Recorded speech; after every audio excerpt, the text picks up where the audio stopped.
Hello, everyone. It's me, Andrew. I'm back. William's in the background. Hello. If you could hear that. So he said hi, by the way.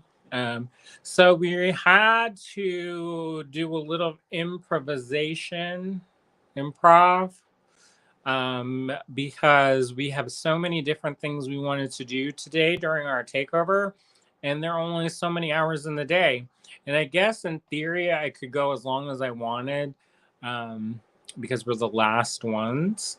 However, we've got so many things going on this week that if I don't get some sleep at some point,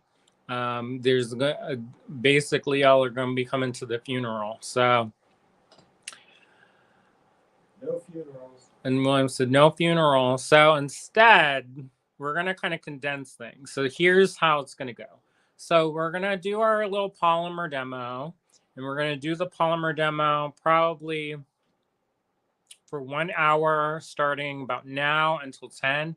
At 10 o'clock, there's going to be a special announcement. And then I think we have something else planned.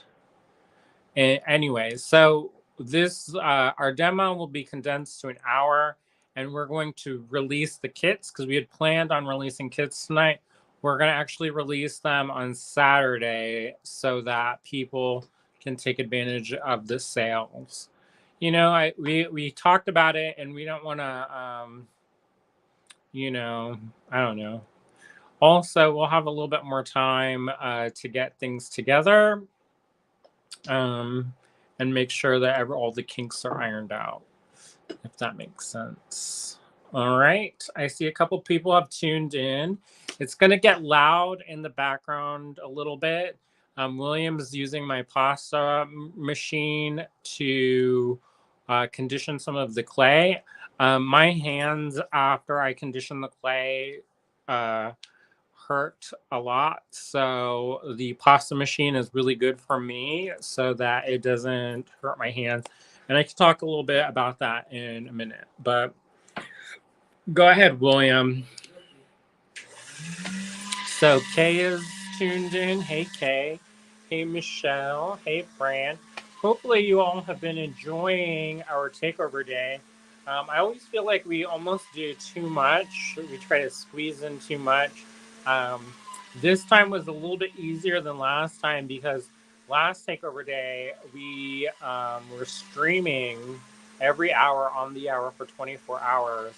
And I thought by the end of that I'd like fall down and start crying. I was so tired. But so this today was a little bit easier, but we had stuff going on all day. We had flash sales, giveaways. There's still time left to enter some of the giveaways.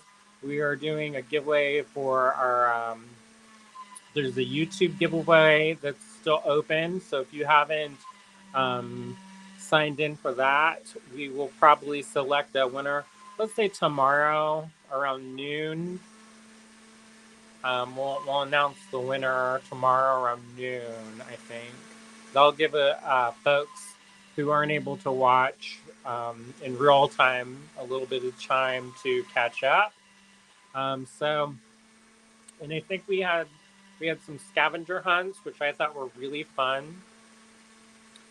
We have winners for those, but we'll confirm that and get back to you with the prizes and how to claim those prizes. So yeah, we've had a lot going on today. We did a store tour. We did a tour of Star Cottage Studio. We did a painting on wood demo, which I found the samples that I was going to show. And I'll show those just in just a few moments so that you get an idea of what we're doing. And yeah, so if you don't know what these takeovers are, because you're like, well, what's happening? Who am I? Where am I? What am I doing with my life? Well, let me tell you, these takeovers are kind of the pregame to our events. We don't always do takeovers, but when we do, I guess we really do them. But our event that's coming up is the Spring Fling, and that's going to be April 9th and 10th with the preview night the night before. All that happens on Friday the 8th. So a lot of things are going to be in the works. Lots and lots of things.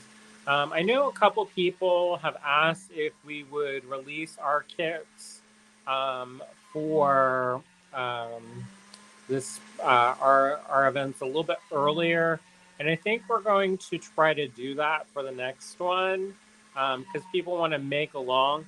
For me, I prefer to watch it, see if I like it, and then get the stuff and watch it on the replay and kind of work along that way.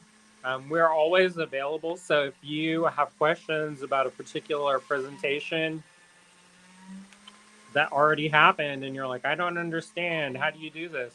It's not like we're going to be like, oh, the presentation's over. You can't know this secret knowledge unless unless you watch live. Some people are like that, but we're not. So if you do have questions about something from one of the presentations and you didn't get to watch it live, or if you have a question after the fact and you're watching on the replay, just let us know. Just email us at info@allegorygallery.com. Let me put that banner up, and we can always answer questions that way.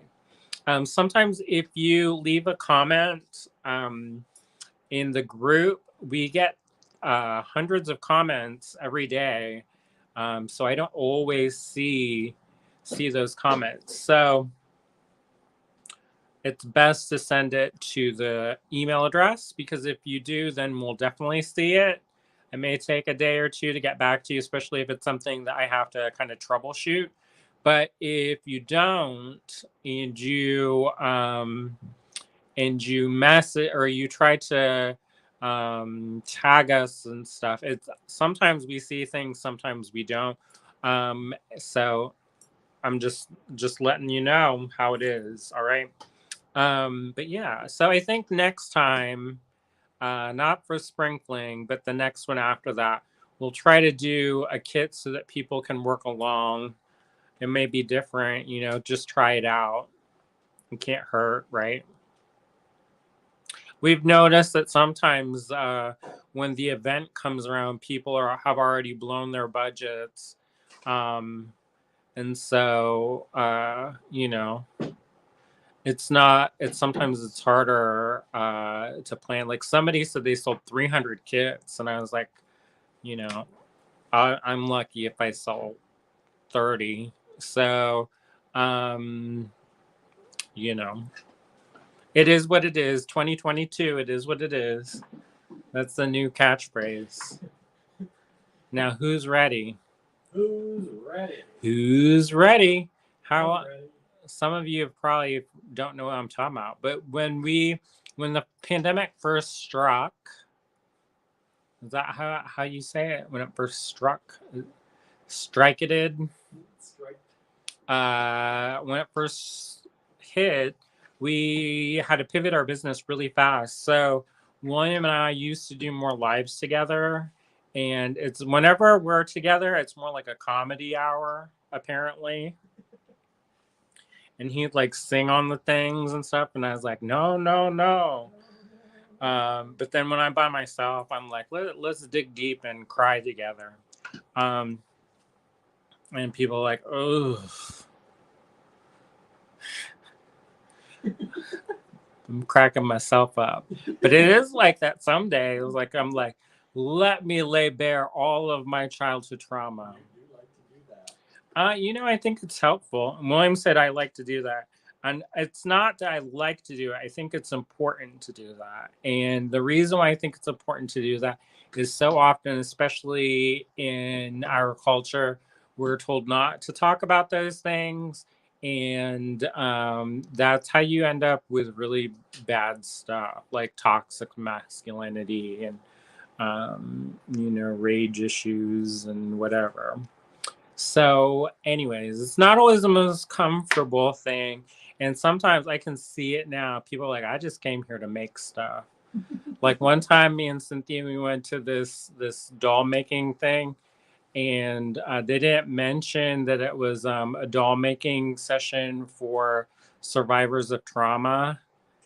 And we're like, we didn't see that part of the sign up sheet.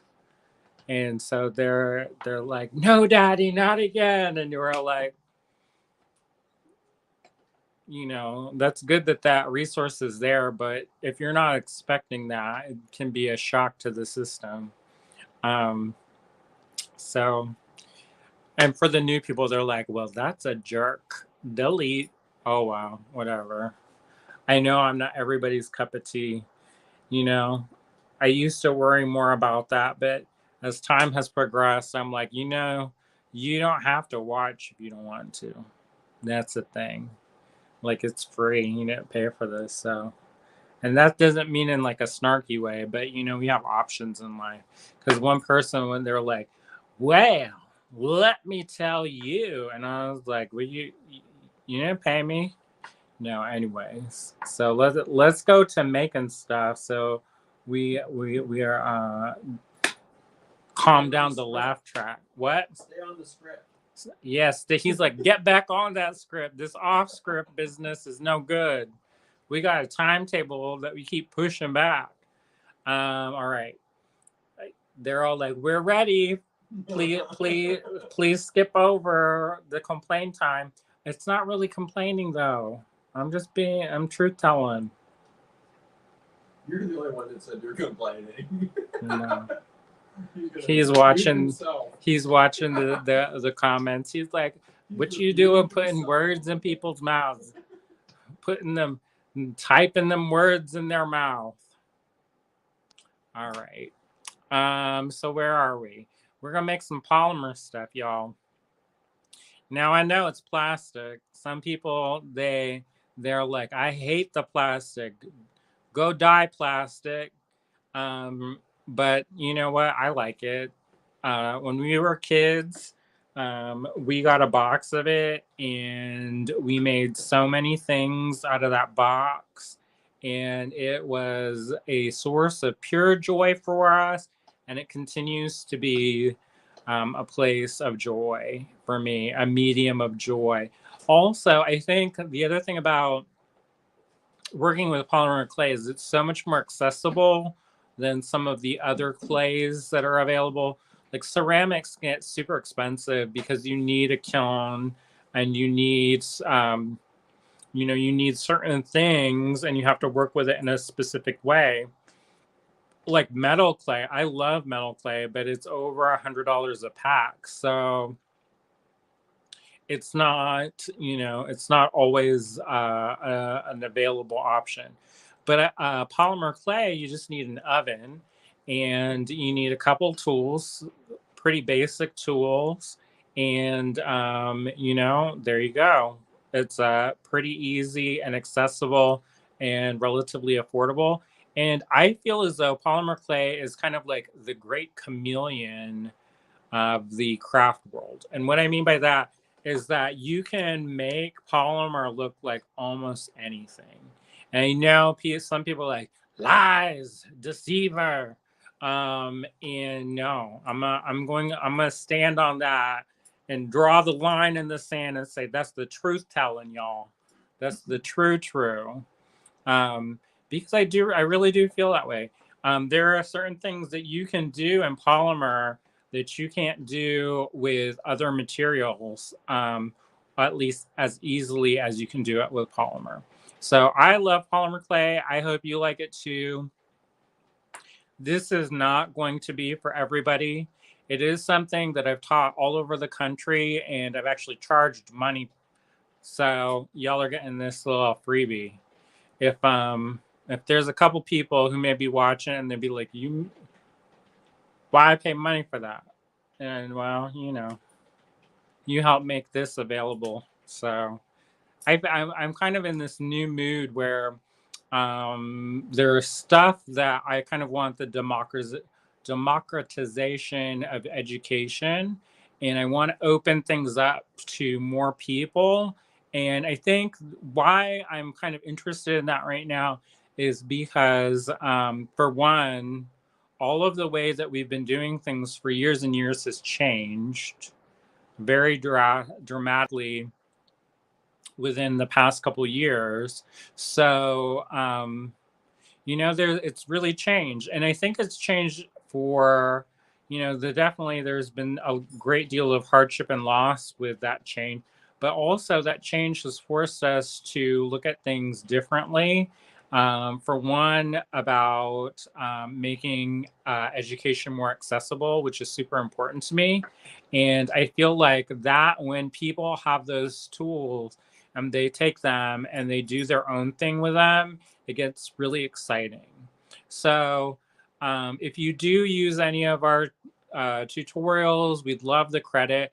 But if it doesn't happen, I'm not going to be like, well, I'm never going to teach online again because Sally Sue up over here didn't say that she learned it from me. So I'm not going to do that. But if you want to be like, hey, I learned this at Allegory Gallery.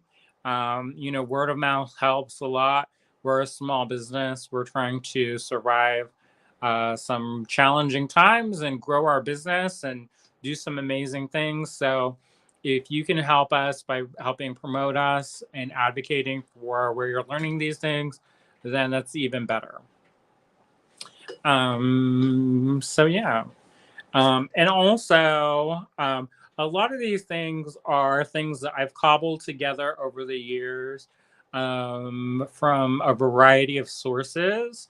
So when we were kids, there wasn't really a place that you could learn about polymer clay. Um, so we experimented a lot. And some of those experiments, I'm horrified to think about how much brain damage they cause. Like with resin, we had a neighbor lady who had a yard sale, and she was into making these resin earrings that were like these great big, like you do the splatter paint with the puff paint, and then you pour the resin on top. Maybe I'm dating myself, but think kind of Golden Girls era. But like, and then like glue some crystals on top, that kind. Um, and so we didn't have a lot of money, so I bought one case, and she had a whole, or one box, and she had a whole case of it. So on the weekly, I would pretty much go there and knock on her door and ask her if she'll open her garage and let me buy a box of resin. And eventually, I think she got so sick and tired of seeing me that she's like, just take it. And so later, I found out that she worked out a deal with my dad, but I didn't know this at the time. But I thought she was just giving it to me. But I guess my dad mowed her lawn or something a couple times to offset the cost of it, which I didn't know about, which is kind of cool, you know. It's nice your dad did that for you. Yeah, I'm kind of hard on my dad, so um, so that was nice. There you go, Daddy. He would scream if I called him Daddy, even though he used to call his dad Daddy, and I was like my cats call me Daddy. Babette calls me Daddy, Golden Daddy, if you wanted to know. Um, so what's happening? I'm doing the polymer, but I need to land the plane, y'all. This is all sizzle, no steak. I know, whatever. Whatever. It's gonna be like 3:30 free association style. I'll come pick you up in the morning. And then I was born, and then I was reared as a child on the plains of Florida. I don't know. Anyways, I'm getting slap happy. I'm so tired. So I was talking about the experiments we did. So anyways, I got this resin. They say go do it in the well ventilated place. Of course, this meant that I would hide in the closet and pour resin in the privacy of the closet that clearly did not have the ventilation. So I probably have shaved years off my life doing that. But I learned a lot about resin, especially resin in Florida. You know what we used to do? Cynthia, she can vouch for this. Y'all think I'm making stuff up. Y'all thought I made up about the blonde wig. I can go get it, wear it again. You missed it in the last If video. you missed that, do the head bobble like a snake. No, but we used to do. We would sculpt the fairies out of polymer clay, and then embed them in resin, and we made the resin look like amber. So it was kind of like, we grew up reading and watching a lot of fantasy, and I think it's like a thing that you can escape hardship by playing make believe. And so, anyways, that was really cool. And, I do encourage you to experiment and explore. I will say, do follow those safety precautions that they mention on the box so that you don't get the brain damage. We're not going to do resin, so I don't even know why I'm talking about it. Besides that, it's a funny story, and hopefully you enjoyed it. They're like, why am I watching this fool? No, the case says William, he needs an intervention, man. I know, he's going off script. I know, going off script, y'all. Buckle up. Y'all, he's about to take us to outer space. That's Kay said that. I'll highlight that. Outer space. You know what, though? That space is nice. There's all this talk. William keeps spamming everybody. What you talking about? Oh, thanking people. Well, thank you. Susan said that your blood pressure is rising. He's used to it. Yeah. He's used to it. If he's not, then he signed. He done put a ring on it. So it's too late now. All right, let's flip this camera around before it's midnight o'clock and people are like, their eyes going to congeal in their head, waiting for me to land the plane. All right, here we go. Ready? Who's ready? Ceiling.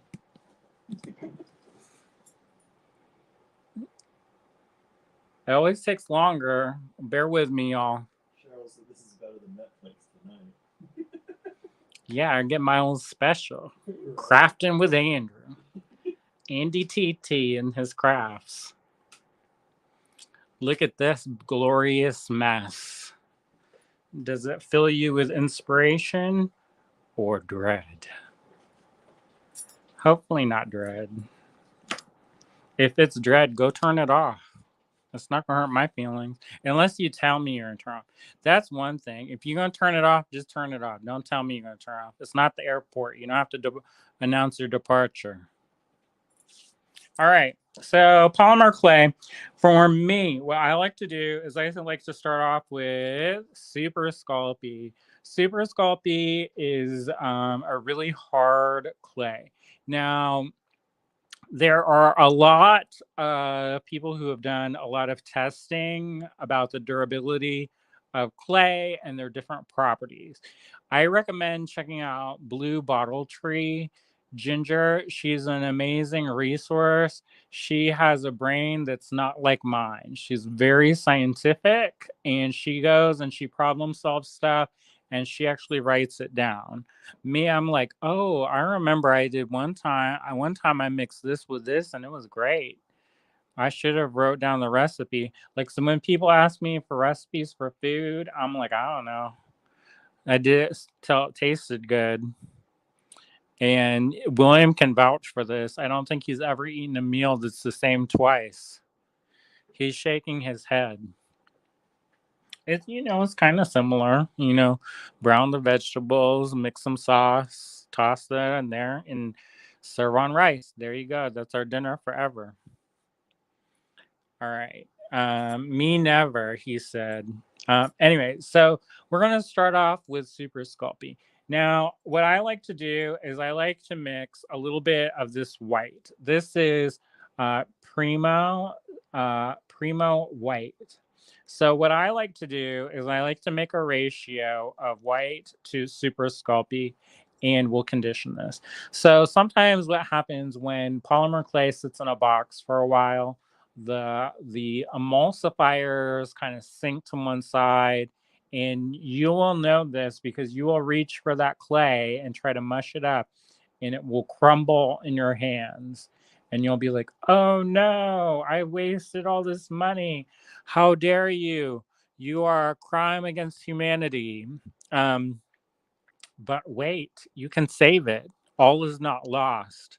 There is hope. William's making faces at me. Hey, bring me my drink. Please. Say please for all of you. I know. He says, What's You this? got a little bit of the real. The real. Get me my drink. Please. That wasn't fast enough. No. So what we have to do is mush it up. If you got the menopause, this is good for you because your hands is gonna be hot and a little hot paws, and it will make the conditioning go real fast like lightning. You know, there's some people there says there's not many benefits of that. They was asking, is Super Sculpey the same as Sculpey Original? No, Sculpey Original is white. And that is you I guess that has some applications, and that's what we originally learned on, but it's basically just go get something else because it's not very sturdy. It's very brittle, so you can break it and just looking at it sideways. So Super Sculpey is kind of the beige clay. The label is green, unless they've done a product redesign in the 30 years that they've been making it. Um, but anyways, so Pamela says, "Can I save 20-year-old clay?" Maybe. Actually, the older clay is sometimes better than the newer clay. Probably they put more chemicals as poisonous for our bodies, but you just smoosh it up and see how it works. So if it's super dried out, there's a couple different things that you can do. There's clay conditioner, which you can put a couple drops of that. You get like a glass container and put the clay in, and then don't pick your grandma's china glass container. Pick like the glass container that you don't have no desire to reuse, because once this stuff gets mushy, it is nightmare time to get out. So you can put a little bit of liquid polymer and then kind of seal it up and hope that it kind of soaks back in.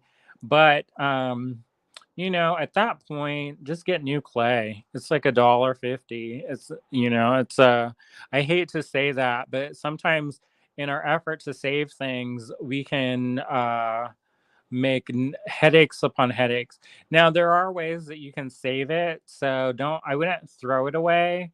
But if you're gonna do like a sculpting thing, you do want the clay to be really supple and be able to conform and not be super brittle and crack. Um, and that's another thing. So the reason why we condition the clay and make sure that the emulsifiers are moved throughout the entire clay body is that we do not want to have cracking. One way that you can test it out to make sure that your clay is completely conditioned, what I like to do is I mix this white with the Super Sculpey. And when it's completely seamlessly one color, and it's unified in color, and there's no swirls, and it's one color, one color, one color, one color, one color, one color, then you know it's ready. Another way to test it is when you put it through the pasta machine or roll it out, you will get a clean, smooth edge. You won't have all this breaking. Now, if you have a little bit of breakage, that's fine. It will soften up as you manipulate it with your hands. Oh, somebody got mad. The number dropped, about 10 people left. And they're like, you told me to turn it off. Oh, wow. And they're like, I didn't sign up for this. Where's Christy? She's a better teacher than I am, anyways, about polymer.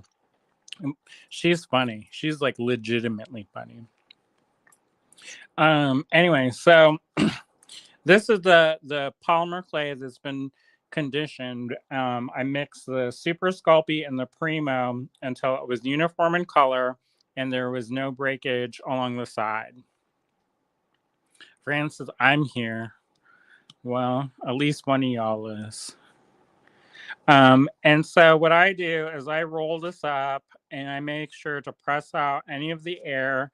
And when you're working in ceramics, it's called wedging the clay. And you're working so that you're getting all of the air bubbles out of the clay. And then I'm just going to push it. And then you will have to stand up and kind of manipulate it so that you can really get it in there. And the goal is to make this into a solid block that we can pinch stuff off of. Sometimes it's good to pull off and tear off a little bit of a sheet, and you can do that if you want. But it started as a block, and I'm kind of working it back into a block. Now, I may have just incorporated a lot of air bubbles, but with what we're doing, it's fine. We're not going to make anything to hold up a building, so it'll be fine. All right, so here you go. This is the clay that we've conditioned. And then, so for tools, what we'll need is a ceramic block, or not ceramic block, tile, ceramic tile. This one, the subway tile. That's what we using, y'all. And the reason why these are good is because they're cheap. So if you drop it and it shatters into 1,000 pieces, it's not like the end of the world. You can just buy a new one, 50 cents at the Lowe's. Habitat for Humanity is even cheaper. So this is good to transport your clay. Also, you can stick this directly into the oven, and guess what? It's not going to melt. You don't have to worry about catching fire. You don't have to worry about it cracking and busting unless you did something to it. I don't know what you did to it. But it's good to as portable, so you don't get your lifting it up all the time. You're gonna get fingerprints. So this goes into the oven and it's really handy. The other thing that I like to have is a tissue blade. This, y'all, is sharp. If you want to cut somebody, you could do this. But I'm not going to talk about that because I don't want to get banned from the Facebook again. So they like the language to be dulled down like a nice water soup. So I'm not going to talk about that because I got in trouble before about saying that. So I'm not going to say it again, which I just did apparently. So sorry. Sorry, Facebook. I'm not serious. Anyway, so this is a tissue blade and it's super sharp and it's good for cutting the clay. I like to mark the end. I take a black Denti pen and I mark that so that I know if which side I can touch and which side is the forbidden side. This the forbidden side, this the touch side. Okay. I'm still careful with it, even though it's supposedly not sharp, just because I've seen where somebody's like, oh, that's not sharp, and then they tested it on the back of their hand, and then they got surprised because it actually was sharp. So I'm not gonna do that because y'all don't need to see that. Let's see. So, so you need a tissue blade. And then my sculpting tool of choice is a porcupine quill. Now, I love a porcupine quill deeply and passionately This is an African porcupine quill, which is different than a Native American quill. In case you're curious, they can get super sharp as well. So be mindful of that. Don't put this in your eyeball hole because then it will have the blood time. All right. Nobody wants the blood time. Okay. When I used to teach classes with like real people in the rural space, I would say, first rule, don't cut the teacher. Second rule, don't cut your neighbor. Third rule, don't cut yourself. Because you know what? That's not good. Blood time. Skip the blood time. Um, Anyways, so this is an African porcupine quill. This is made of keratin, which is kind of like the same stuff that your hair and nails are made of. And some people get grossed out by that.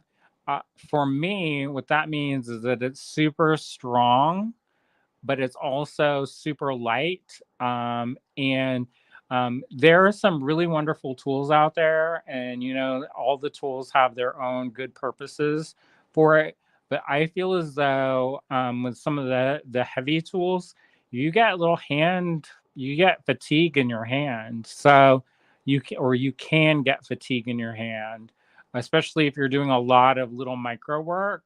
Like it's just more work to hold that thing for long periods of time. So if you are going to do something for long extended periods of time, then you can then this is lightweight.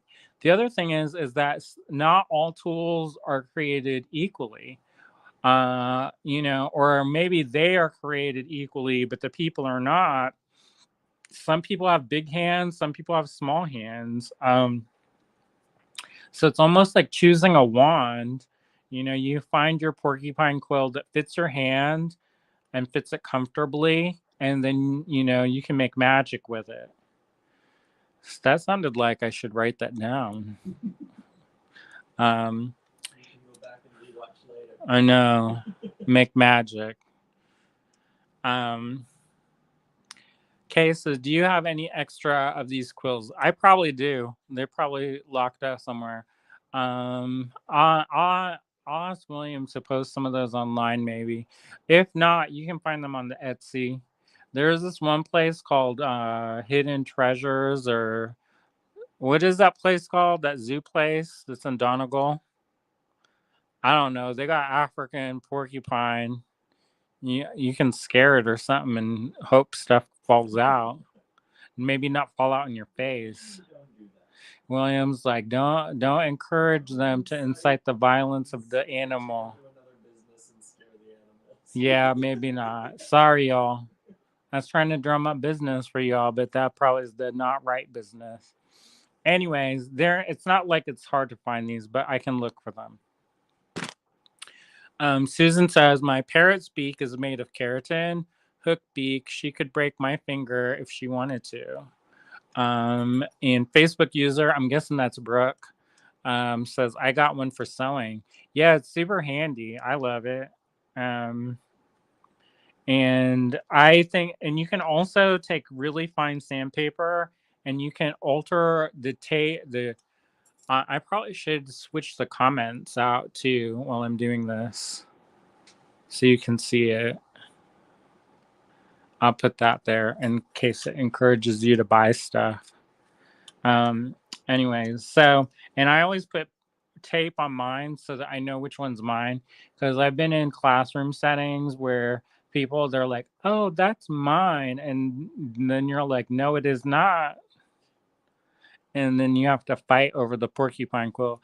But sometimes you get things, it's like you use them so much that they become like they get imbued with your magic, and you don't want to give that away. Like Cynthia and I were teaching a class, and she had this cuticle stick, and it wasn't anything like special, except she had it since she was in college. And this lady got it, and she just snapped it in half for some reason. And she was like, "What?" And Cynthia was like, "That's my stick." It was so pathetic. Not Cynthia, but the way that she said it. But anyways, I feel her. The instant uh feel for me would be like, that was my stick and you broke it. Now you must cut it from the tree and whittle it down. No, I don't know what I'm saying. I'm free associating. Outer space time, outer space. Back on script, back on script. All right, so you got your tools, you got your ceramic, you got your clay, you got your porcupine quill, you got your blade if you need it. There's, there's a lot of different things that you can get if you want it. You could get clay rollers, you could get what's called a clay shaper, you can get an assortment of dental tools. I have all of these things. But really, I use this one. This the baby love. All right, y'all. Let me put it back on comments so I can see y'all talking. Cases. I had someone try to steal my Lindstrom RX pliers at a show. I slapped their hand and told them to keep their sticky fingers off my stuff. That happened to me. This $70 pliers. This not cheap. I as well would slap their hands like a Catholic school nun, And usually I'm all like peace and love and no violence kind of thing, pacifist style. But you know what? Sometimes your tools are nice and you don't want people to not to take them. So I feel you. But I don't want to get into slapping talk because we've all had enough of that, haven't we? All right. William's like, no, no, no. All right, roll this out into a little bit of a log. Just a little bit. Oh, and the other thing is you're going to need something for the eyeballs. So I've got these check glass. These are 8mm round glass pearls. And that's if you want the black eyes, if they're going to be have the black eyes, which I'm a fan of, but I know not everybody is. If not, you can get taxidermy eyes.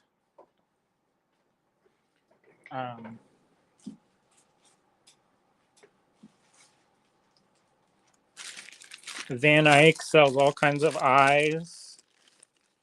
And you can get fish eyes, you can get lizard eyes, you can get bird eyes, all kinds of different eyes. And those are from Van Eyck, which is a taxidermy supply. If you get them, get the glass ones because the plastic, it says that it's heat tolerant for a certain thing, but I get nervous that you're going to put that in the oven and then it's going to start smoking the black smoke and then it's going to be the headache forever time. So you can use those, but I'm going to show you how to use beads. All right. Kay's like peace and love when possible. I agree. It's like I'm all about that namaste, but I'll realign your chakras. You know that meme with the crystal like knuckle buster thing? Brass knuckles. All right, so we got our little log of polymer clay. This is the conditioned polymer that is a super sculpey mixed with a primo. And then we're going to just make off however big. We're going to make our face. We're going to roll it into a ball. So this is the ball. If you see any hair or whatever, pick that out as you're going. And then what we're going to do is we're going to roll it a little bit and it's going to turn into kind of an oval, like an egg shape. And we're going to press it flat. All right.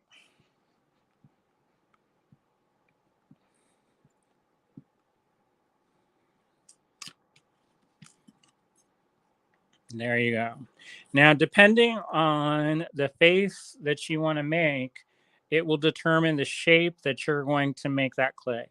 So if your creature or whatever is going to have a pointy chin, you're going to taper this down and make it more pointy.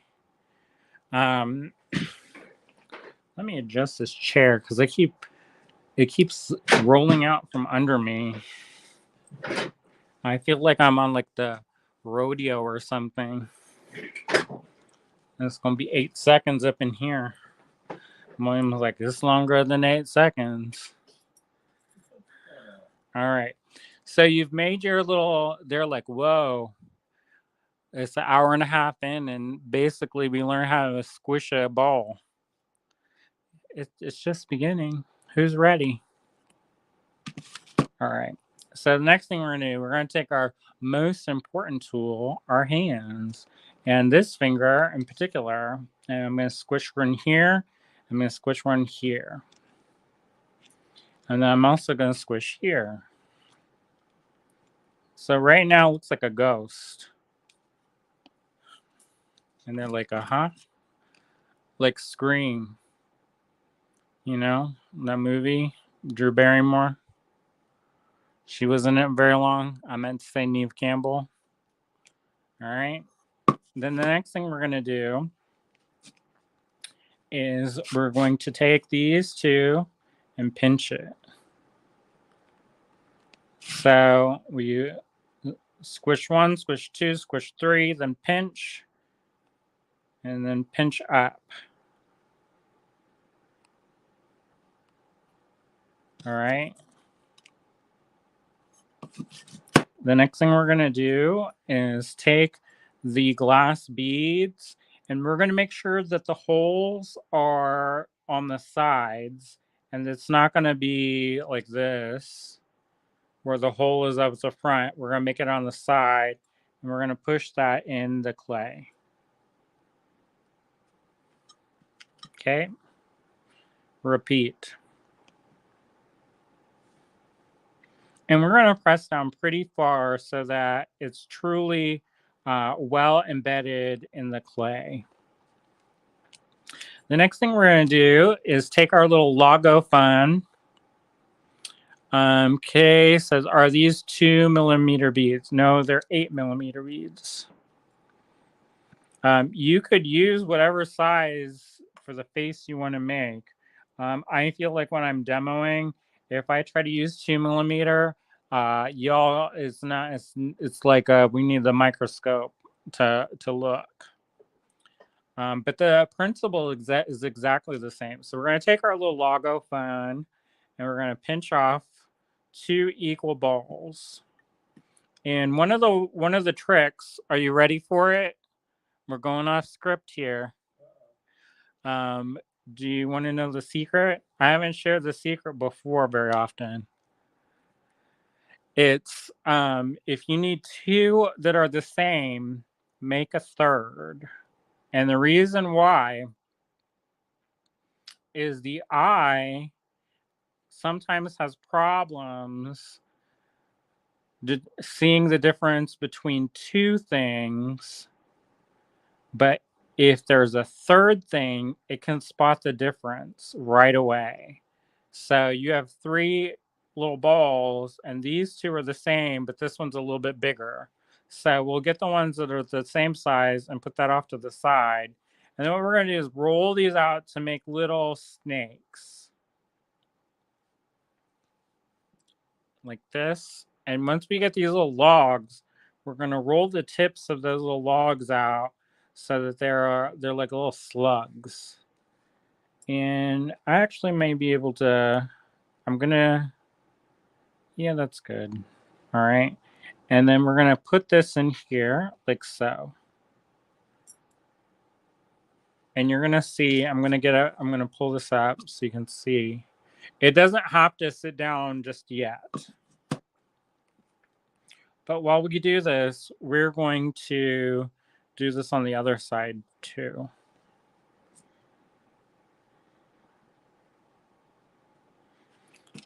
Then we're going to get our sculpting tool here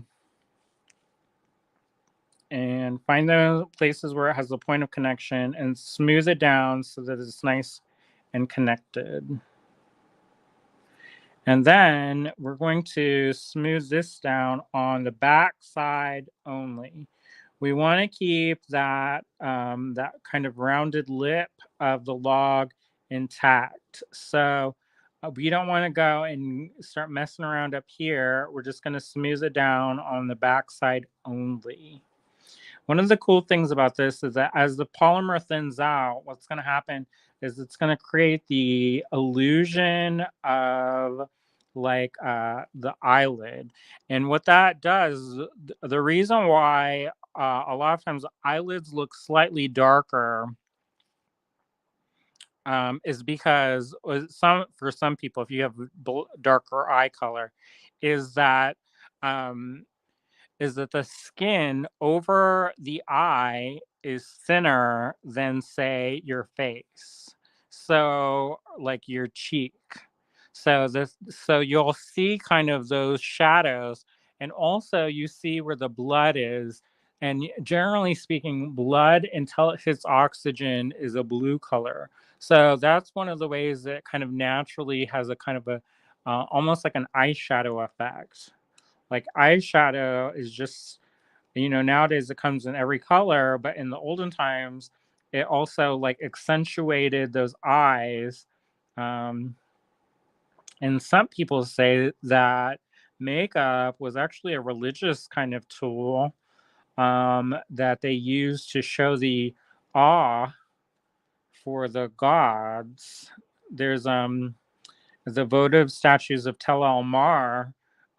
They have very pronounced, very oversized eyes because they were supposed to be in reverence of the gods. But also, there's another theory about that with makeup. They would use coal, not like coal from the earth coal, but like coal that's like mixed as a repellent for flies. So in areas where there's tons of flies, they'd put that around their eyes to repel the flies from getting in their eyes, because that can cause serious illness.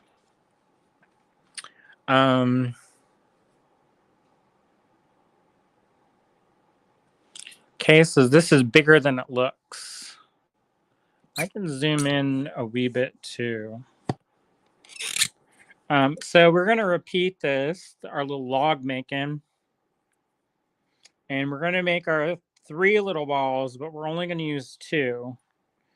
And if you're just tuning in, when you have that odd number, your eye can see those differences right away. There's people, they measure out their clay and they weigh it and different things like that. I am personally not one of those people. I got stuff to do. So we're going to make those little tapered logs, and we're going to put one on the bottom. And then we're going to repeat that on the other side.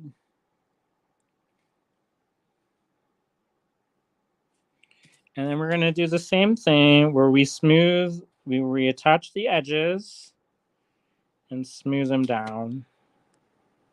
Just the one side. We're going to leave the this part, we're going to leave that rounded and not mess with it too much. All right.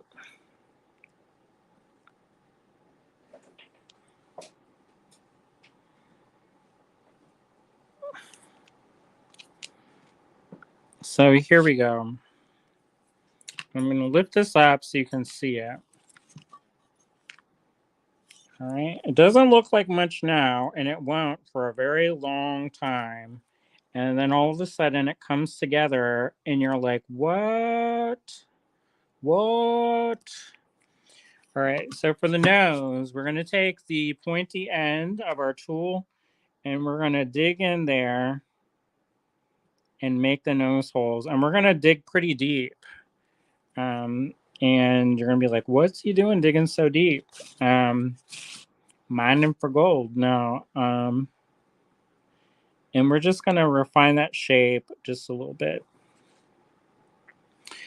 Now, what we're going to do is we're going to make some more tapered logs. Basically, this could be called a taper log. tapered log show, because that's what it basically is. If you look at somebody's face, it is basically tapered logs. It's the muscles of the face that we're looking at. And those are kind of like long, stretchy bands that are then covered with flesh. So, in a way, we're kind of duplicating with nature. So, we've got this one, and we're going to put this in there underneath the nose. And that's going to form the upper lip. And we're going to smooth one side only. Okay? One side only. And then we're going to get our other log. And we're going to taper that. And that's going to form the bottom lip. And you're like, what in the world am I watching? That don't look good at all, huh? And we're just going to smooth down this one side only. All right. Now here is where it's all about refinement. So this is our creature at current state. It looks rough. All right. So what we're going to do is we're going to find this mouth, this upper lip, and we're going to create and push up just slightly on two parts underneath the nose. And then in between that, we're going to press right here and then smooth as we go. So basically, we're just smoothing out the clay as we add it. And wherever there's any rough spots or places where the clay has come up, we're going to smooth those down. Now for the nose, to form the nostrils, we're going to go into these areas, like right here, and form the clay so that it has a definition between the cheek and the nose. You might have to reopen those nose holes up, but that's what, and then we're gonna press this like so. Smoothing down, making sure there's no ample creases. Now, one thing is somebody's like, well, what if you want your creature or person to have lots of creases? What if it's an elderly character? My feeling is that yes, you can leave it super rough, but it's easier just to make the smooth face first and then go back in and add those creases as opposed to starting off really rough, and then you can only go rougher. And we're just refining these shapes so that they take on a more of a lip shape. Now I'm going to smooth this out and press this back in a little bit. And where there's these parts, I'm going to kind of press these in as well. So again, we're just smoothing out wherever the clay is kind of rough and needs to be tapered down. We're blending it. And as you can see, we haven't done too much to our original thing, but it's changed a lot very quickly. And we haven't done too much. All we've done is kind of smooth down stuff. Okay. So we're going to keep doing this, smoothing as we go. And then the next thing we're going to do is we're going to refine this shape a little bit. And if you think about a skull, there's where the jaw and the cheek kind of meet. There's a hollow there. So if you can picture this, this would be the socket where the skull is. This would be where the hole is for the nose, And then this would be the smile. So this would be teeth behind this. Since you have teeth, the lips get pushed forward. Okay. And then so we're going to take a ball of clay and we're going to roll this out and we're going to put that on there, stick that on, and it's going to be the chin. And then we're going to put 2 of these, 1 on each, and these will be the cheekbones. Now this ball is bigger than this ball, so we're going to add a little bit of extra. We're also going to bring out the forehead just a little bit.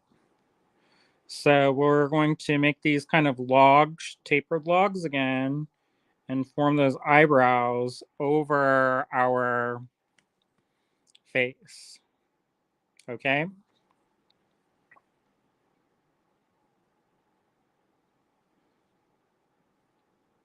All right.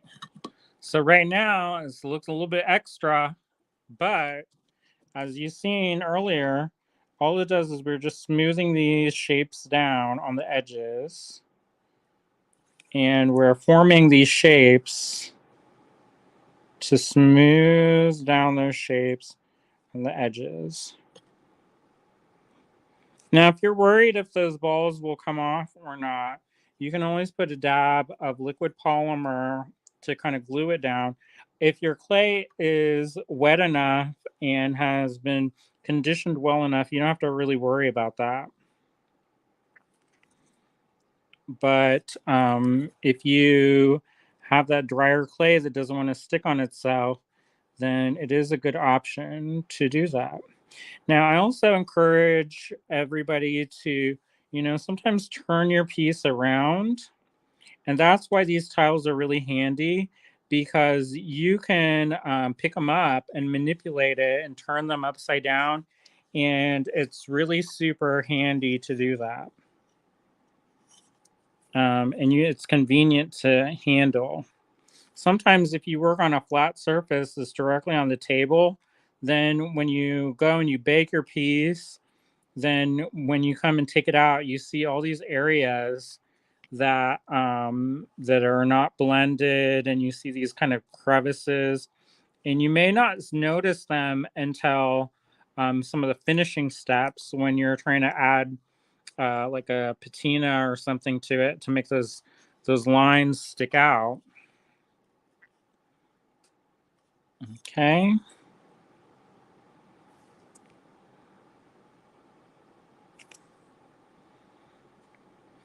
All right. So we're going to get that little tip, this sharp little tip here.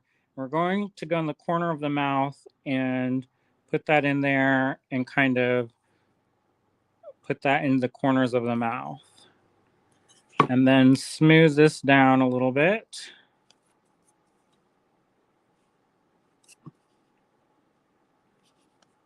And smooth this up a little bit. And we're, like I said before, we're just refining those shapes.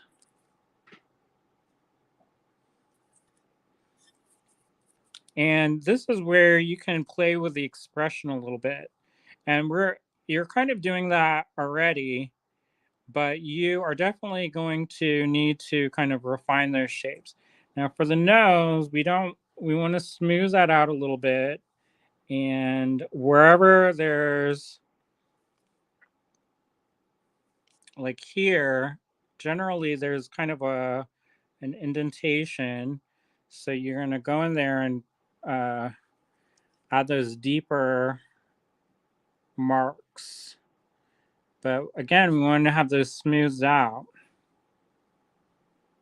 So you can just smooth that clay out so that that nose kind of gets a little bit more refined. If you want and have a little bit of a pointier nose, you can take a tiny little ball and roll out one side of that tiny little ball so it makes a little tiny teardrop like so. And you can put that on there like that.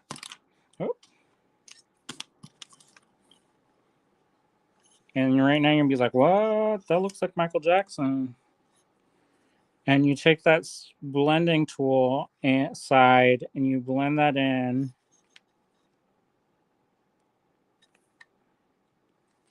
And most noses, there's a tiny little hump right here. And that is from where the bone meets the cartilage.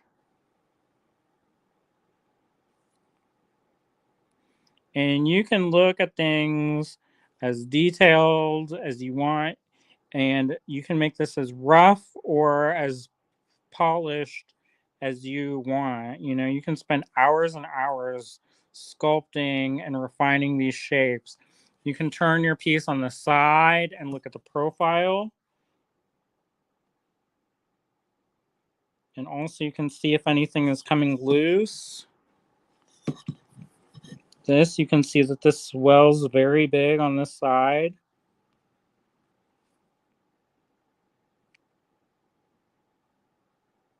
So I'm just going to put that, make it a smaller nose.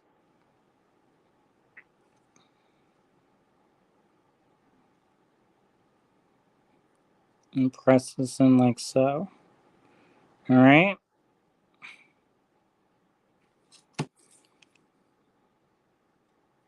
And then when you think about, when you get closer to finishing, you can think about textures on the skin. So like on the lips, generally speaking, there's these lines. And so you can do these. And when you get those kind of lines in there, it really, when you add paint and you go over it lightly, you can, those lines really pop out.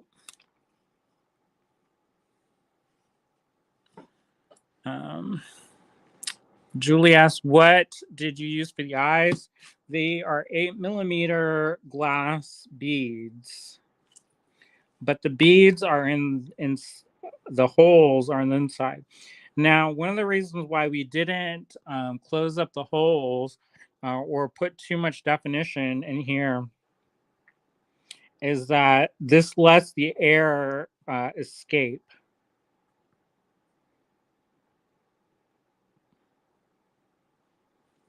All right. So we're going to do the chin and blend that chin in.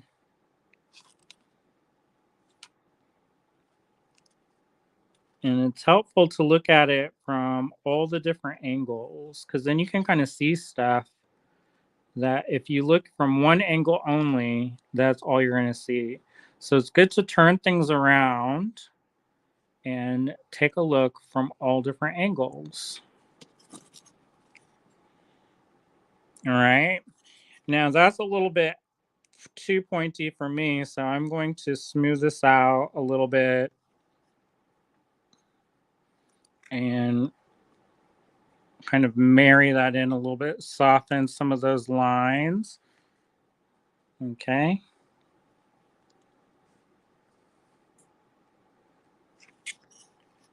And work on those cheekbones so that they're nice and smooth. And put those in there like so. And this one. All right. Okay, now for them eyebrows, y'all. They're killing me. All right, so we're going to tack down those corners and then smooth out the edges. Now, depending on what you want, how big of a face you want, you may have to add extra for the hair or the hairline, or it depends what you're using this for. If you're making this for like a sculpture, like for a head of a doll head, you may want to start with an armature. And the armature can be as simple as a ball of aluminum foil that's been stuck onto a dowel rod. And that will form the head and neck of your creation. It also makes it easier to manipulate it, especially if you are working in the round, and you can only stab this in the the dowel rod into a clay body, and that way it doesn't get smashed on one side. It will retain the shape and not get super distorted. Since we're working as a relief, and we're working in a way like this, it doesn't necessarily matter if it's going to get smashed on the side, because it's already kind of smashed into the clay, or onto the surface of the tile. And so now it's all about refining those lines. So the brow becomes more defined. There's a hollow space usually in the eyelid.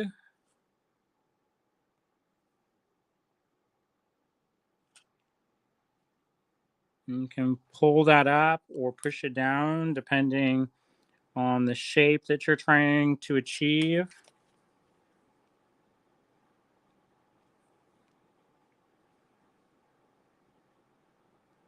And that's a little bit deeper on this side, so we're going to go a little bit deeper.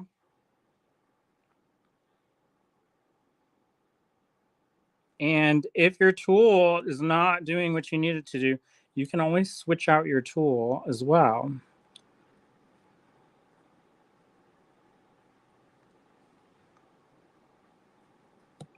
if you need to.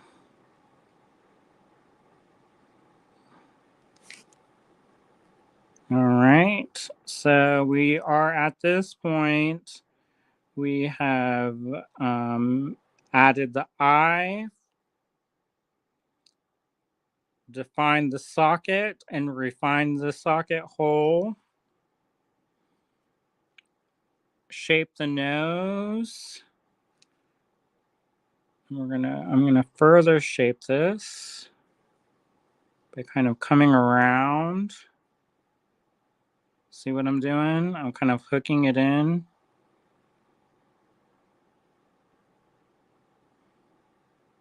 And then pulling that. And then being aggressive, we're gonna add,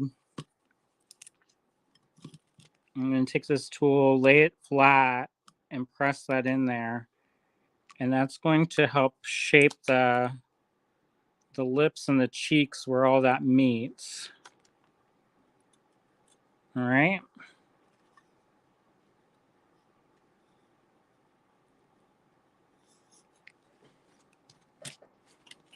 And I'm gonna see where there's kind of a deep kind of groove here. You can go in there and kind of refine that and smooth it down. If you need to pop that open, that eye, that tear duct, you can always take the pointy part and stick it in there, and that will help that as well to open that back up.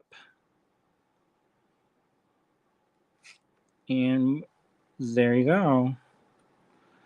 All right, so now if there's any kind of giblets that are kind of sticking off, like there's a couple parts, there's like some rough areas, like right here, just go in and smooth those real fast. And anywhere there's those, where there's kind of those clay boogers, I like to call them, or any part where there's like a deep mark, you can smooth those out as well.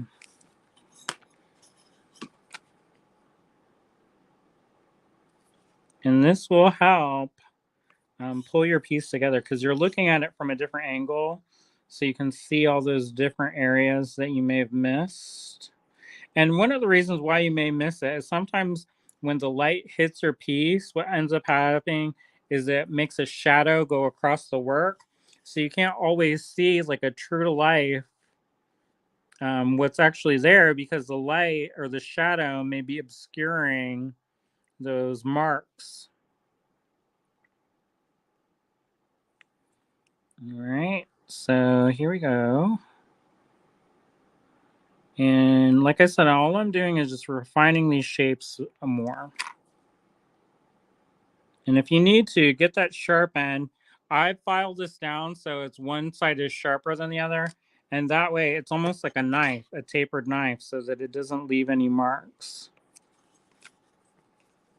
Sometimes if it's too abrupt, it can leave it can pull the clay as you're sliding it through.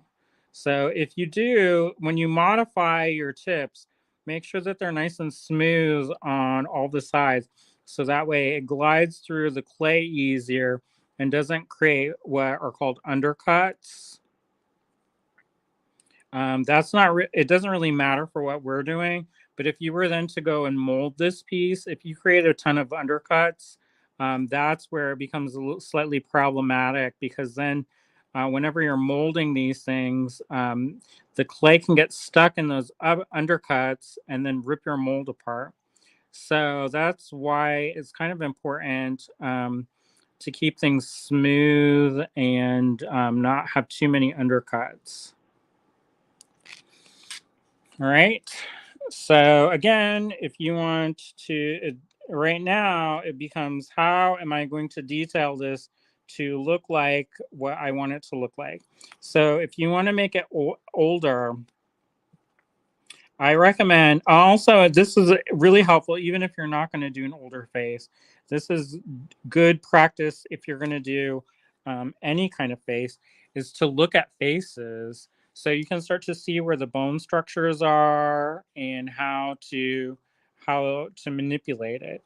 Also, I used to do these little books. My niece, for her when she was a little girl, a little baby, we made a book of different baby faces, and she loved to look at that book of baby faces. And sometimes she would try to charm the babies in the book, and it was super cute. But you start to see kind of like human developmental kind of things with that. But anyways, so but I think it's useful because then you're working from kind of real life, and you'll see things that you may not notice if you're not well versed in anatomy, for example. But like if you look at this like this, for example, here's this line that unless we picked that up, you would never have seen that. And you can just smooth it off. And if there are these little pieces, you can always take this and go around and pick up those little giblets that get knocked. All right. So there is your face up to now. So what I'm going to do is I'm going to kind of refine this face a little bit. And I like dimples, so I'm going to add dimples. I want this line to be a little bit smoother. So I'm going to go in there and smooth that out a little bit. But I want it to be a happy looking face. So I'll add some laugh lines. And I'll add some shapes like this. Now, with all lines that we're making in our clay, if we add those lines, we have to smooth them. And that sometimes it's a little bit tedious whenever you're like really cooking with gas, making those drastic shape changes, and then the next thing you know, you're over here smoothing stuff down. It kind of is kind of a buzzkill when you're been making these great big changes to your face, and then all of a sudden you have to like refine all those changes. But I think it's nice. It's kind of like a process. It's kind of meditative, where if you know you make a certain mark, then you have to kind of smooth that mark in and blend it in. So it's kind of like a ritual in the sense that you can kind of lose track of what you're doing. And if you make a mark, you have to heal the mark. And so I think it's useful meditation for life.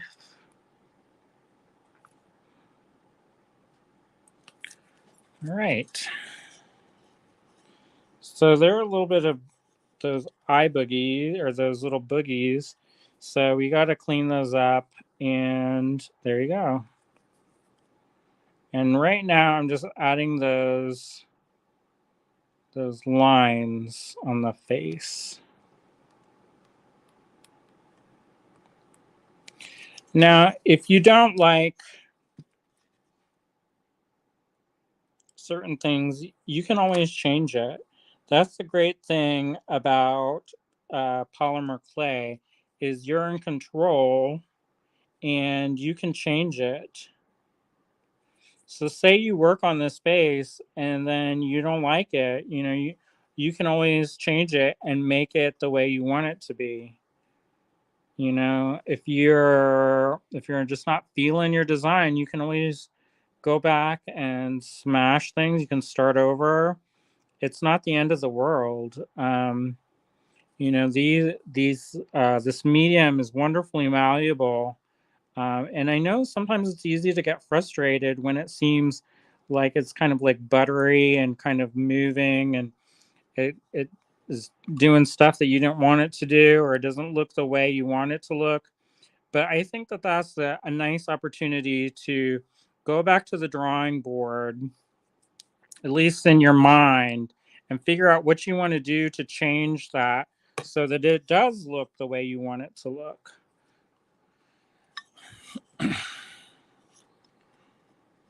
So we're right here, and I'm gonna go, I think that's pretty good. Maybe I'll do a couple different things. Now, what I'm gonna do is, since polymer clay, at least this blend, it bakes at 275 for every quarter-inch thickness. So that's 15 minutes for every quarter-inch thickness. So I would bake this maybe 30 to 40 minutes. Um, and then that way it's nice and sturdy. Now, if you don't have a dedicated oven for your polymer clay, you can use your home oven. However, one of the things that I recommend you doing is taking a little bit of aluminum foil, and you basically fold like a sailor's hat. Did you ever make those paper hats when you're a kid? Um, well, make a little hat or dome of aluminum foil and place it over your piece. Now, this is going to do a couple different things. It's going to prevent your piece from getting scorched. Now, earlier I shared a technique or a trick that I haven't shared anywhere else before. So you're the first people to get that secret knowledge of using the coconut flakes to test your hot spots in your oven. If you didn't see that and didn't know about that, you can always use that little hat trick to prevent your piece from getting scorched. So place that little aluminum foil hat over your piece, put it in the oven, and do be mindful that this gets hot. So if you stick your hand in there while it's hot, chances are you're going to get burned. And that's the other rule in the class. Don't burn teacher, don't burn your neighbor, and don't burn yourself, or at least try not to. So what we're going to do is, I think at this point, it's gotten fairly long, this video. So when I was like, oh, we're just going to hang out for 45 minutes. And then I'm all like, and then. So yeah, so we've reached our goal of what we were shooting for before. Anyway, so this is going to go in the oven, 275 for about 30 to 45 minutes ish. I'm going to put a little aluminum foil tent over this, bake it, and then after it's completely cooled, then I can embellish it with paints, and really play around with adding color and really bring this to life. So there's a couple areas I'm going to talk about when we're going to talk about paint. This is a fairly light skin color. And in most people, maybe William is close to his skin color, but even William, he's very pale, but he has pinks and blues and all different kinds of shades in his skin. So what we're going to do, instead of having it be all one uniform shade, which most people are not, once this is completely cured in the oven, 275 for 30 to 40 minutes with an aluminum foil tent on top. Once that comes out and is completely cool, then we're going to take burnt or raw, we're going to take raw umber, which is this kind of brown color. You're like, ooh, brown. Who's brown? You can take raw umber, or what's the other umber? Burnt umber light. That's for a little bit warmer skin tones. And we're just going to make that into a quick little wash. So you're going to dissolve that in a little bit of water, and then you're just going to brush this over and let it sit for 1 or 2 seconds, and then you're going to take a soft cloth and wipe away the highlights. And you're going to want to do that fairly quickly. If you leave it on, it's going to look like it got the suntan, too dark sunburn. If you want to do that, and also if you want your face to be a darker skinned, start with a darker clay. You don't have to add it too dark, because the reason what we'll do is you'll add those layers of washes, and you can build up those layers of washes, and that will create a more true to life skin tone than if you started with one single color and only use that one color. Now, there is a technique that you can do. It's called painting with clay.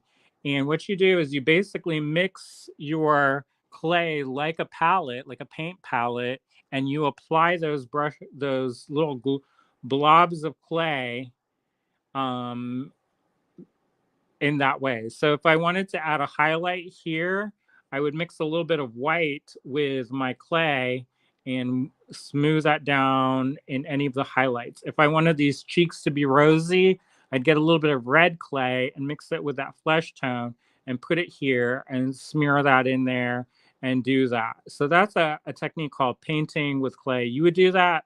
You can do that on a baked armature, or you can do it while it's wet.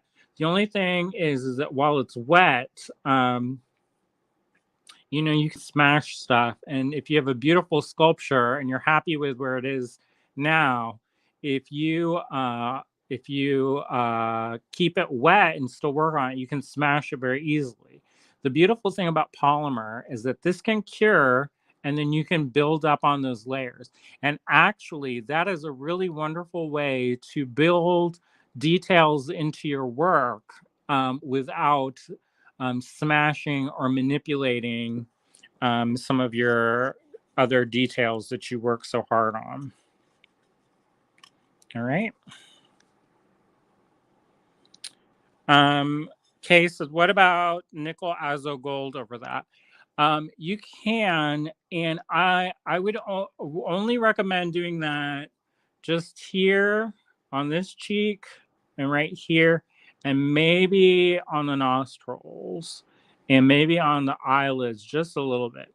Now, nickel azo gold is a really, really intense yellow, kind of burnt orange glow or paint.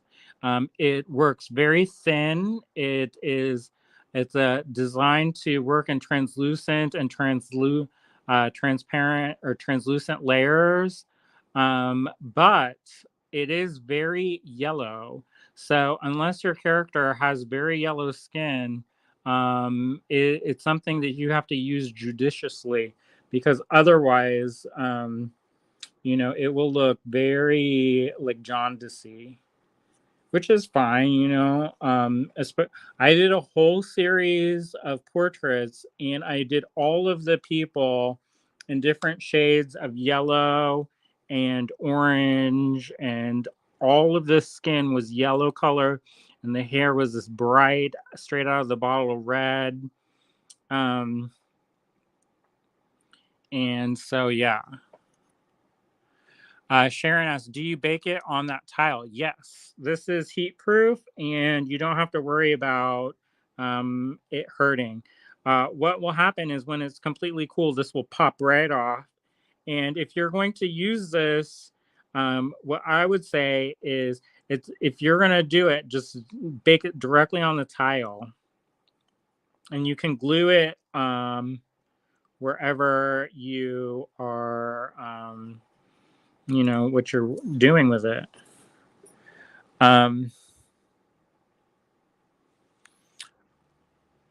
Okay, so I meant nickel azo gold over the umbers. Yeah, you can also mix a little bit of that in with your umber to warm it up a little bit. But it just depends on what you want, what kind of base colors you want to lay down. I love that color, but again, you I ha you have to use it a little bit carefully, I feel. Um, but also think about like if you where the blood goes, in eyelids, in nostrils, those areas are thinner, so they generally are a little bit more pinker. So on the nose, also think about like again, this is where looking at references from life are really helpful. Um, and this is definitely not a realistic, photorealistic sculpture. This is an kind of a caricature.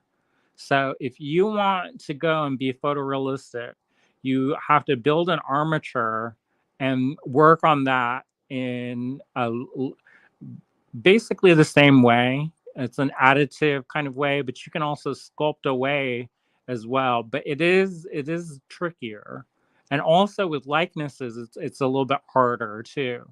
So it's a little bit different. But if you like that kind of style where it's kind of whimsical, that's how you do this kind of face. But again, it just depends on how you want your face to look. Certain depending on like the expressions, like if you want something to look really innocent, you have very wide, big, round eyes. If you want something to be more sinister, you would maybe squint the eyes down and make them smaller. You can also manipulate the brows so that they can take that shape. If you want to add eyebrows and you want them to be sculpted in before you bake it, and you can do this after if you have baked it, but you just smash the clay up really mushy and then smear it over. And you take that fine line, that kind of tip, and you just go and you kind of draw your eyebrows in. And we're going to adjust our angle so that we are in contour with the face.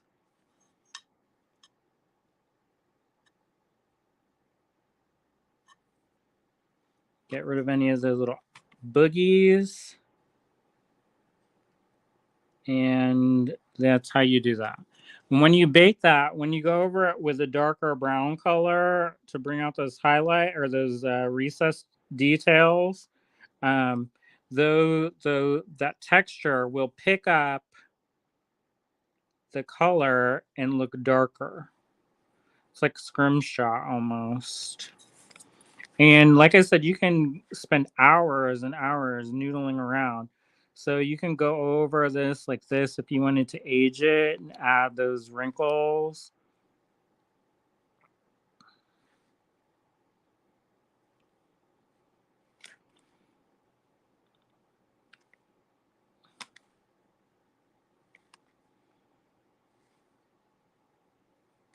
So you can make it more old, you can make it older. But like I said, if you have anything where you gouge really deeply, then you kind of have to go back and heal certain things so that the clay it doesn't look weird.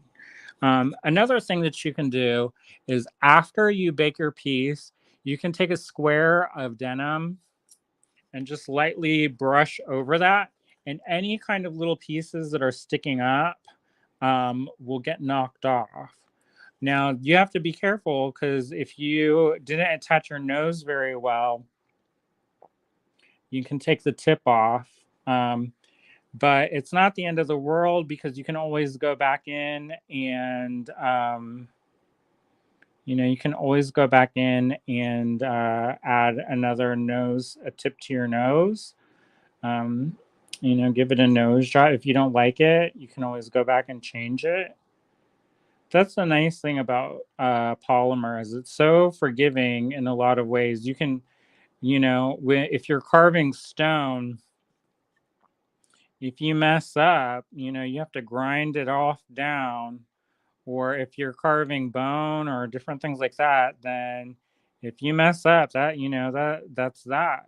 Um, you can grind things down, but it's harder to go back and add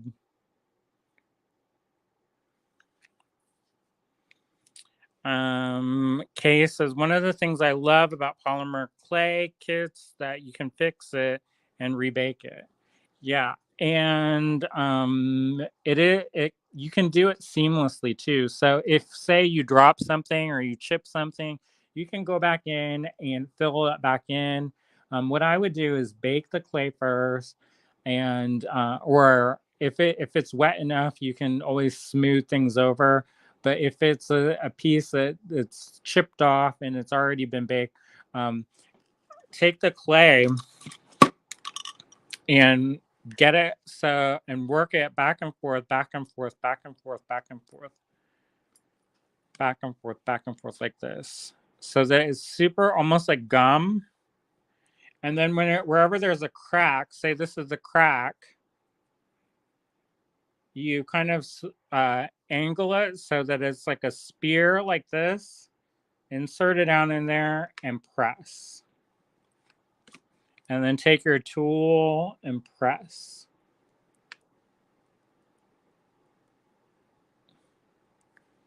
And then you can always smooth that back over. And then go around and smooth that over. So it's smearing the clay. That's what happens if a piece like falls off and you need to fill like a big heavy crack. So basically you work the clay in and then you smear it across the surface so that it's almost seamless. So that's how you would do that. All right, Helena says, wow, that's so amazing. It looks like a different face.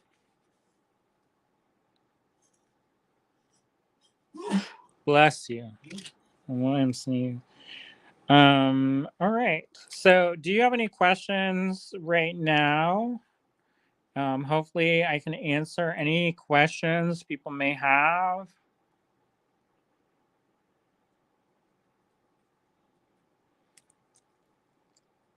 Again, I would recommend getting some references, and that way you can kind of see what you're doing.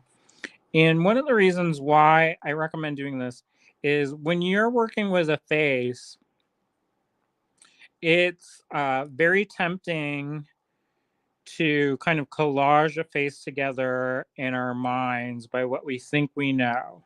So if we want, it's like when somebody comes in and they want a painting and they have a painting and one they say, I want the eyes from this and I want the mouth from this. And you can do it, but it may look very different. And the reason why is your face is connected and animated. So if you make a smile, some people, when they smile, their eyes close. So when you want when you're sculpting that, you have to sculpt the eyes closed. If you're going to make it smile real big. Because if you leave the eyes open and it smiles real big, then, you know, then it looks almost like a different person. So you kind of have to play around, and it's good to work from references. June says, "You're so multi-talented. Thank you." Okay, so do these techniques translate well to Super Sculpey 3 or Primo? This is half, or it's part Primo and part Super Sculpey. I make that blend because the Super Sculpey the Super Sculpey is a little bit more rigid and has a little bit harder when it's a little bit of a harder clay. So with the other ones, with like Primo, they're sometimes softer. So like especially if you get the souffle clays, they're like almost like whipped cream. You know, they're very soft. So I like to have my clay be a little bit stiffer to hold details, and I like it to be a little less fluffy and a little bit more where it holds those shapes. So that's you know, you can mix the different clays. You do have to be mindful if you mix things that are completely different, because there's like there are all different kinds of polymer clay and they're all good for different things. Like Fimo is a very stiff clay. Um, so that's great for cane work and doing stuff like that. For sculpting, I feel it's really hard because you have to condition it a lot. But if you work in a subtractive method and you want your clay to have those kind of artifacts of the tool marks, then that may be a good option. So you know, it all depends. With regular Sculpey, it's very soft, generally speaking. So that's why I like the Super Sculpey. Now they do have doll making clay, which is like Cernet, and that's a good one.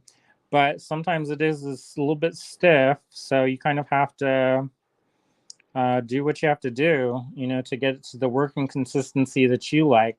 Now, there are different ways that you can modify your clays, but I think that gets a little bit complicated. Like you can add drops of like alcohol, but sometimes that makes the clay brittle. So you kind of have to be mindful of how much you add and how you add it. But I used to use alcohol inks to color certain clays. And so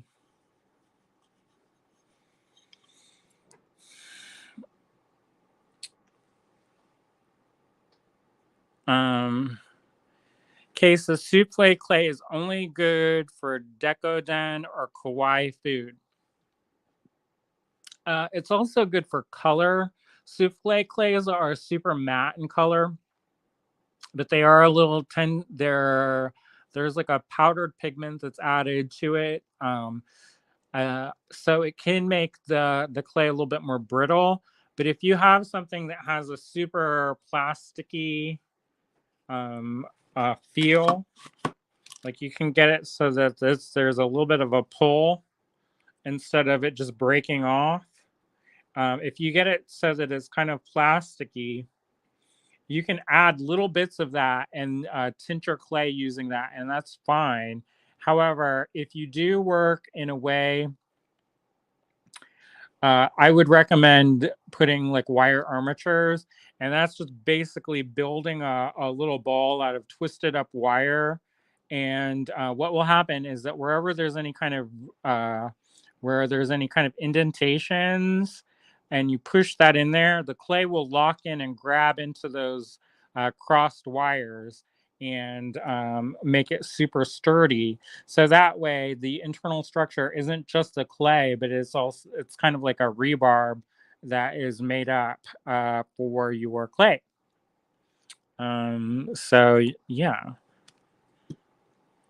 it's kind of like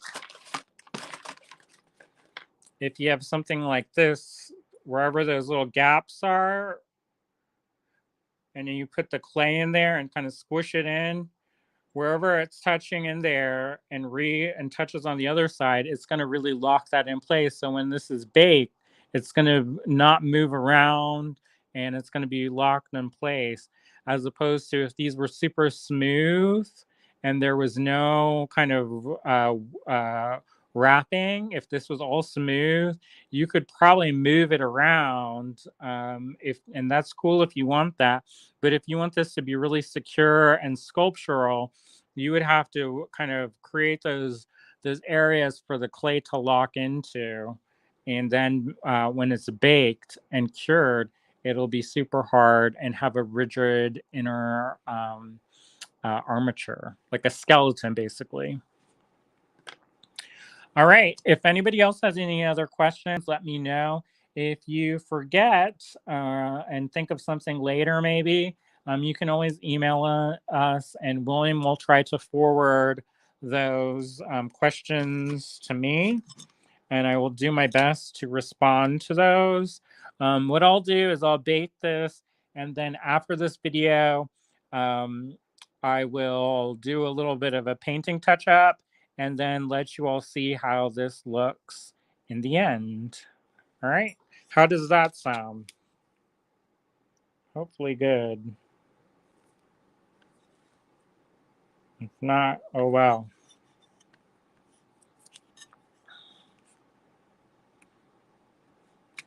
Okay, so that's awesome. Can I come stay with you guys for a few days and learn hands-on? Maybe. Um, I, our schedule is pretty jam-packed full, so that's the only thing is I'm usually running around like a chicken with its head cut off. But we used to do retreats and have people come and stay, and we'd make stuff, and that was a lot of fun. So maybe when it warms up, and we'll have a creative get together. So William said we didn't celebrate the wedding. So, oh, and before I forget, I found the samples of the painted hearts.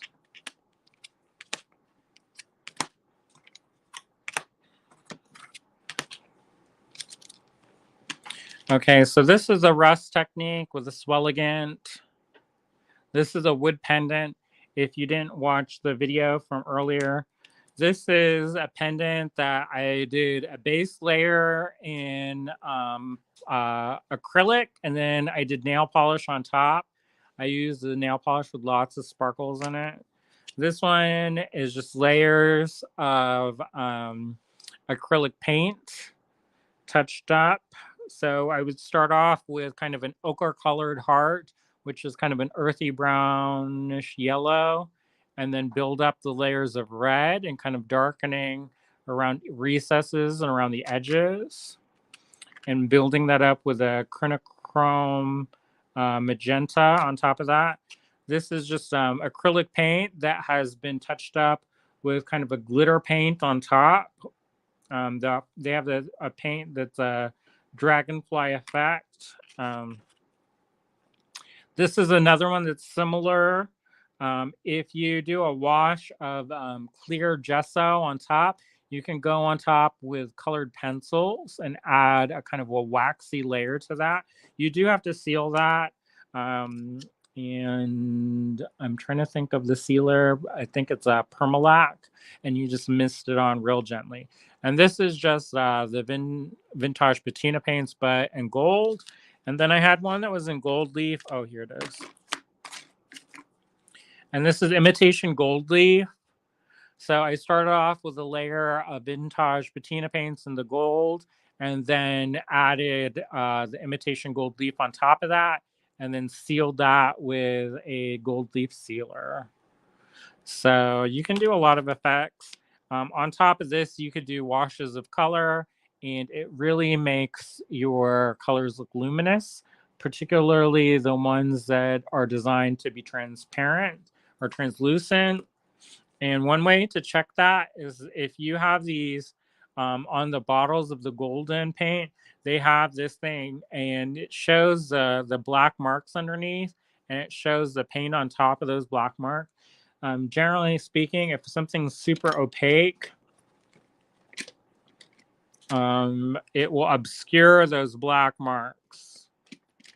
But if it's designed like this, you can add that, and you'll see that underneath layer also. So if you have a metallic underneath layer, it's kind of like with cloisonne, when you put the silver leaf down or the gold leaf down, and then you build up the layers of translucent, transparent glass on top, and you can see that metallic underneath the glass, and it makes it kind of glow a little bit. So you can play around with a lot of different techniques to add color and texture to your pieces. One of the techniques that I love to use is there's a product that Golden creates that has mica flakes in it, and it kind of looks like oatmeal that you added too much cream to, but it's kind of chunky and globby. And when you put it on, it looks a little bit gross, but when it dries, all of that white gel medium goes clear, and you can see the mica bits underneath. And those are metallic and kind of sparkly gold, so you can see them, and it adds a lot of texture. And then you can go back over that and add antiquing glazes to that and wipe it off, and it can be really fun to really accentuate that texture and build up a texture on the wooden surface that otherwise would be rather flat. So lots of things to think about. You can incorporate and mix and match these different techniques, particularly with the polymer clay. So if you wanted to, I guess you could gold leaf this face and then build up layers on that, and it could be kind of cool. So, if you do anything using these techniques, we would love to see. We have a design challenge group that I'm going to put a link to. And if you aren't in this group already, please join, because we would love to see you there and see what you're making. It's a really lovely group of creative people who are very supportive of one another, and it's just a fun place to share your work. So it's also, if you're having any questions or you're stumped on something, you can ask those questions there, and you'll get a lot of people who, people are coming into that group of all different skill levels and backgrounds and experiences. So you have some new people, but a lot of people have been creating for a long time and are super knowledgeable. So when you have a group of people like that, you can draw on that experience and really take advantage of years and years worth of experience and grow dramatically with your work that way.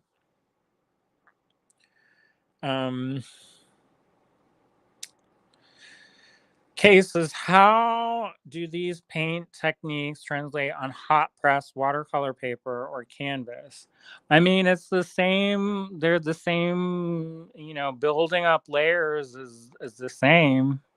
um, you have to kind of experiment, but with kind of the old master technique, you'll do a foundation of burnt umber water or oil paint that you kind of wipe away and create the highlights and shadows.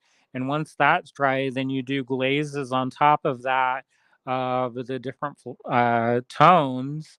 So you build up your layer that way by adding layers of translucent paint. So it's the same kind of concept. Just instead of working on a three-dimensional surface, you're working on a two-dimensional surface. So yeah, we would love to see if you do any of that. All right, let me flip this around.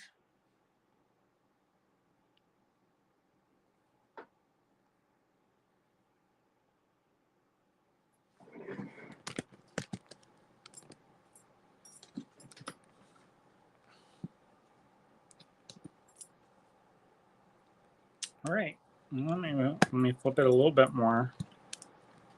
This stand is a little bit wavy gravy style. But today, during this little presentation, we made this face.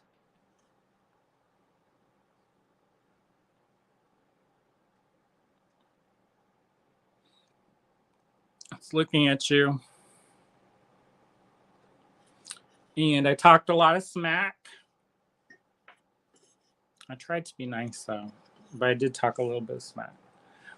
So we made this. I still don't know how this camera works. I think what it does is it auto flips, so it makes it like true to life. So it says like art, like medieval art. You can see it. Where is it? Somewhere. And so it flips it so it's like the real way. But if you're used to, It's so that if you show things, they can read it. yeah, so William said if you show things, people can read it, which is true. However, on the camera, it's it's like I'm gonna fix my hair, or if I have something, I can't. It's diagonal. So if I'm pointing to this, I have to point over here like this. When on the screen, it's on the other side. So that's why I'm not like this all the time. I do the same thing every time. Because I'm like, where am I? Who am I? What am I doing with my life? All right. So I hope you had fun. Our takeover day is what time is it, William? It is 11:03. So get off this video and see our announcement, because we made our announcement. William did it while I was on here. We showed some of the samples of our new pewter line that we're picking up. And we're going to have it debut them on Saturday during the Great Beat Extravaganza Spring Fling. Photos now. Huh? We got all the photos now. All the photos. We're out. Me too. Let's go. William's like, let's go. The kids miss us. He's like, my cats miss my face. I haven't seen them all day. And he's like, they miss me. I haven't seen them. Love me, children. And I'm like this. I'm used to this. But my eyes look, you can see they're closing. So my epidural is not epidural. Was it something fold? It's for the Asian people. Epiglottal? Epiglottal. Isn't that? That may be down there. That's You know, I have a book right here. Come look it up. Kay says, you're always nice. I try to be nice, but sometimes I'm sassy. Sass factor 5. And some people don't like that. So there you go. Epicanthal. Epicanthal fold. Upper eyelid. See, I didn't make stuff up. See? Number 54 example today of things I didn't make up that are real. Sharon says, night, night. Night, night. Cheryl says, sweet dreams. Good night. Brooke says, looks like great stuff. Good. Kay says, good night, gentlemen. I got to go get my hair did in the morning, and I can't be half asleep or disaster will ensue. I might have a hair appointment this week. Sharon says, the dogs are in my spot in the bed. They're keeping it warm for you. For me, when sometimes people with the animals, William, he will contort his body to accommodate the cats.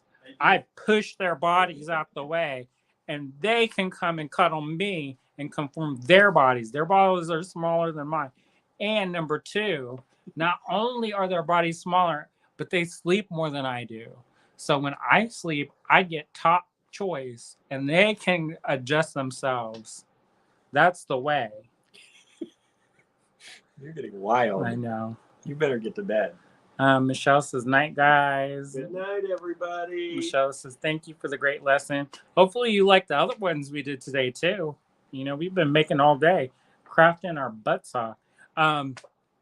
Originally, I was thinking about calling Cynthia, and then we would stay up until midnight. You're gonna walk home. William was like, you're going to be hitchhiking on the road, 271. Go ask Diane if she's still here. Maybe Susan can give him a ride. June says she knew what it was, epicanthic.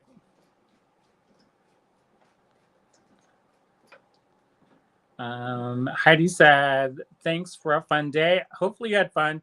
We're going to have more fun. We got more fun planned on Saturday.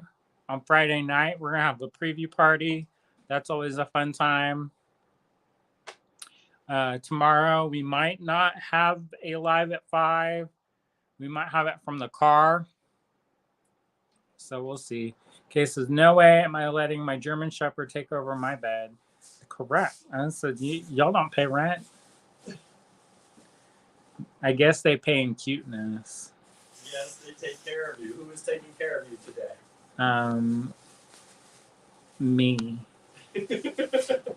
William says, who took care of me today? Babette took care of me today. We take care of each other. All right, I'm going to go before it gets even more ridiculous. And look how shiny my face is. I'm underneath the heater, so I've been gently roasting myself. So it's like I'm glistening with a gleam. He's like, he really is going to try to go to midnight. Cindy says, what's happening? Hi, Andrew.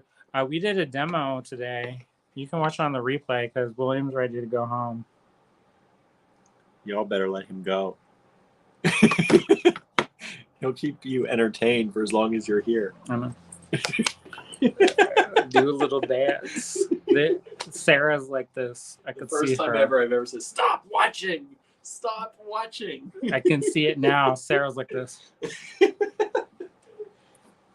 She's like, go to bed, kids. Close your eyes. Uncle Andrew over here, he's getting delirious. All right, bye, everybody. Thank you so much. And we'll see you in the future. In a few short hours.